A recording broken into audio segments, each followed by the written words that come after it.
Okay. Next problem. So, a golf ball is struck with a velocity of 80 feet per second. Determine the speed at which it strikes the ground at B and the time of flight from A to B.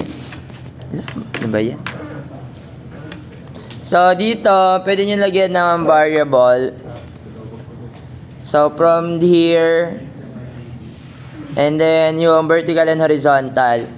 So, ito, distance y, and then distance x. So, ayan, again, kapag walang binigay na time, no? Madaling gamitin dito yung formula na y is equal to x tangent theta minus gx squared over 2bo squared cosine squared theta. Again, maganda tong gamitin kapag walang given na time. Pero kapag may given na time, so gamitin natin yung mga formula for constant acceleration and constant velocity. Yung x and y.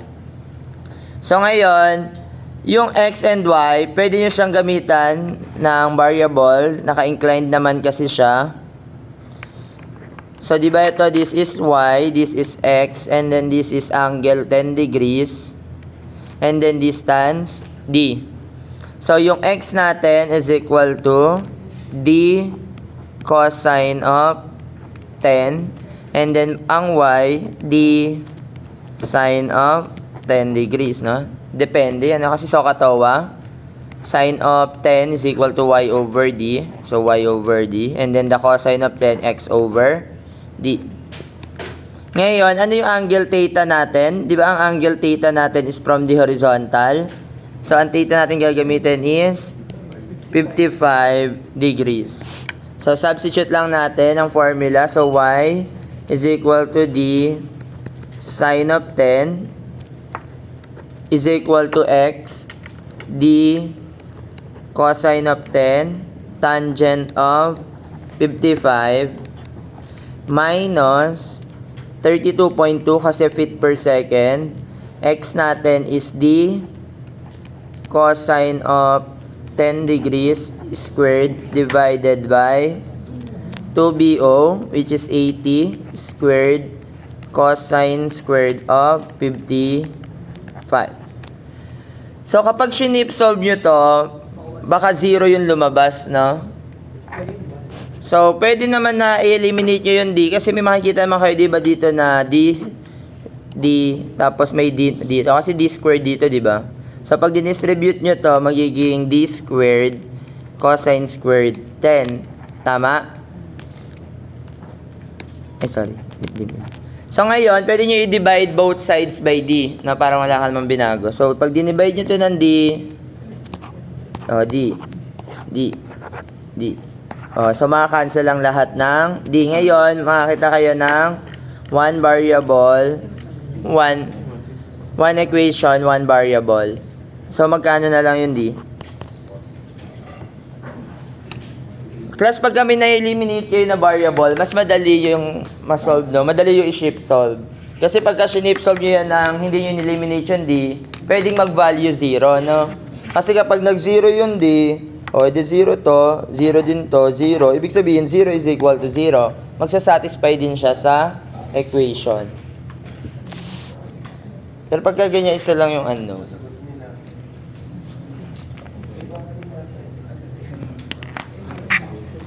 Available pa rin naman ng calculator, yung version 2 for pre-order sa PICE. Para mabilis siyang mag-shift solve.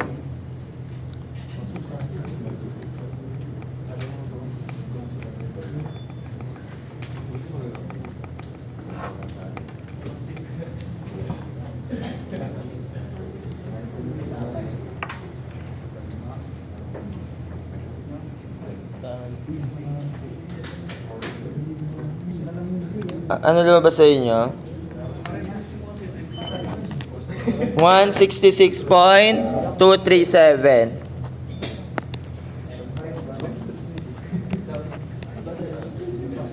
Ano sa inyo? Ano silbin sa'yo lumabas? Okay. So, for the x component, di ba ang kailangan natin is this velocity? So, yung BBY and then BBX. So, again, ang alam natin, di ba, pag x component, constant speed. So, pwede nyo gamitin dito, velocity is equal to distance over the time. So, ang velocity BBX, ang BBX equal yan sa BOX. Tama? So, ang BOX is equal to 80 cosine of 55. So, magkano si BBX?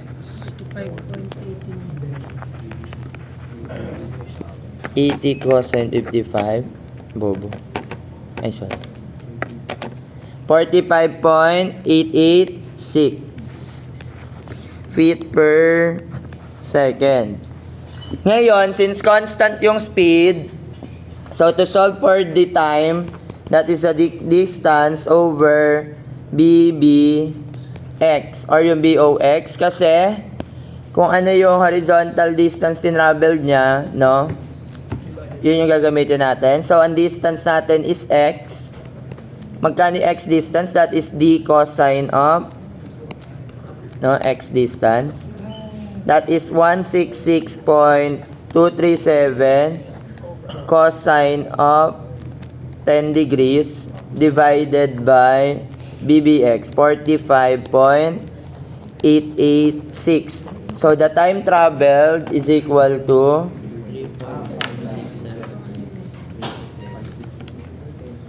45.886. 3.568 seconds. So, ito yung total time traveled niya, no? And then, ang BBY natin, so, pwede natin gamitin for constant acceleration, no? B final. So, ang BBY is equal to BBX. Ay, joke. BBY, yung initial velocity, BOY, minus GT. Kasi meron na tayong time travel, no? So, ang BBY na natin dito, ang BOI natin ay 80 sine of 55 minus 32.2 by the time na 3.568. So, magkano yung BBY?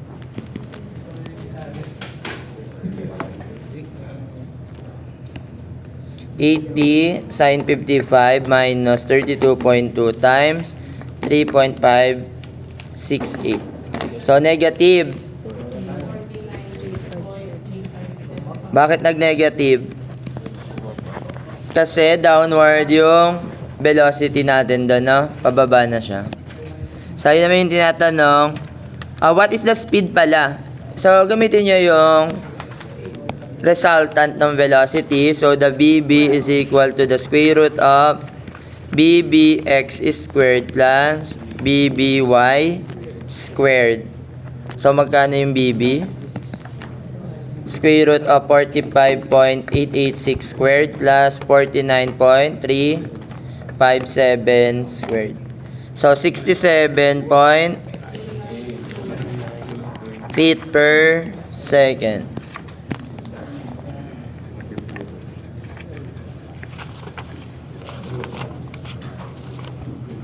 So, i-announce ko next, baka mamaya, pagka nakapagpa-reserve na ako ng room. No, morning, no? Morning kayo? 9 to 11. Pwede na yun, 9 to 11. No? Isang kinetics lang naman. Sige, 9 to 11. Anong oras ba klase nyo? 1. 1 pa? Sila po 11. 11 kayo. So, 9 to 11 yung free nyo lahat. Meron bang may klase? No? Baka meron. May masasagasaan ba? Sino? Hindi, pagsabi na kayo para kung pwede baka lipat kahit sa kabilang section ka umattend, no? Hindi ko naman kayo pero sayang ka.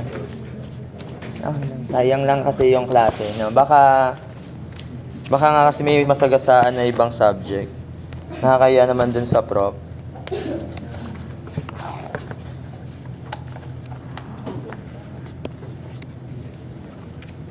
Okay. Next problem. So, the velocity of the water jet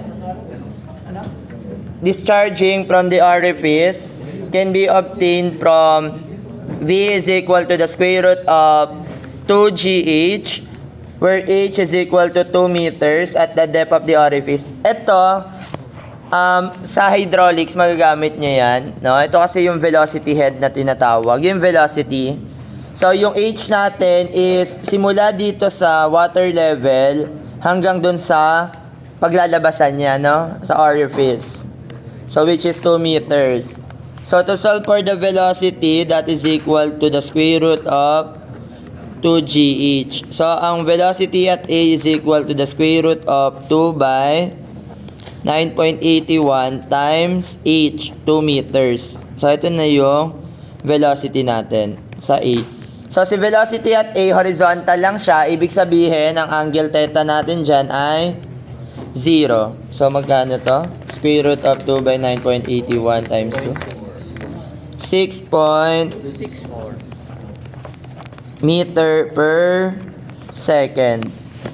So, determine the time of the particle leaving the orifice to reach with the horizontal x. So, ito, di ba, time yung hinahanap.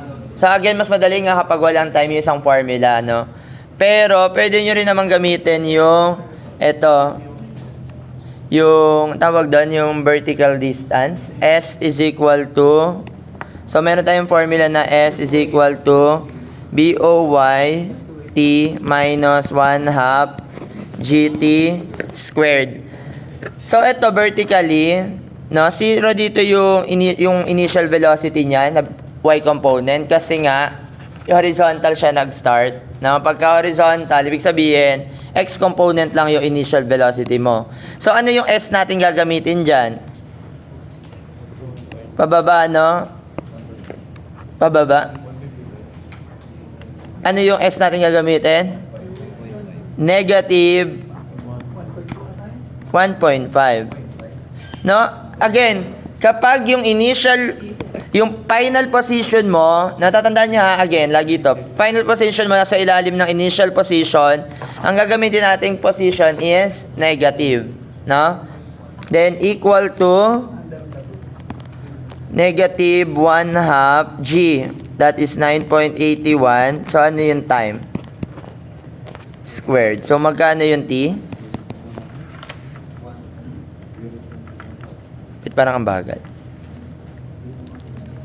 Mabilis lang pala siya.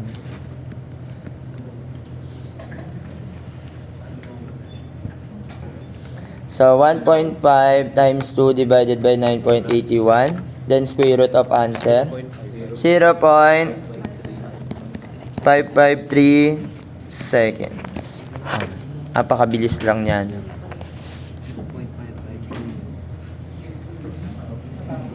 How to solve for the x distance? So, to solve for the x distance is, di ba pwede nyo gamitin is velocity is equal to distance over time or x is equal to BOX times the time. Ang BOX natin is 6.264. Oh, wala nang ano to, wala nang cosine kasi nga horizontal, no? Times the time T 0.553. So magkano yung y, yung x? 3.464 ano? 3.464 meters. So what if sir ginamit namin yung ano, yung formula natin na x tangent? Check nga natin lang. So y is equal to x tangent theta minus gx squared over 2bo squared cosine squared of theta. So, ano yung y natin gagamitin? Negative 1.5. X is equal to tangent 0. Tama? Ano ba yung tangent 0? 0 ba yun? O, kahit hindi nyo na isama to, okay lang. Minus 9.81 times x squared divided by 2 times BO. 6.264 squared cosine squared of 0. Sir, nawala yung X mo dun. Saan? Nawala yung x kasi nga yung tangent 0, 0 na. Galing mo. Very good. Galing. So 1.5 times 2 times 6.264 squared. 1 lang naman yung cosine 0, no? Ba't nag-iba? Divided by 9.81. Then square root of answer. Ayun, parehas lang pala. X is equal to 3. Parehas lang, no? Tapos gamitin nyo na lang yung horizontal distance, no? Sir, ba't naman ay BOY dun sa isang point? Dito. Ito, kasi, di ba yung initial velocity natin dito, kung makikita nyo, horizontal. Di ba?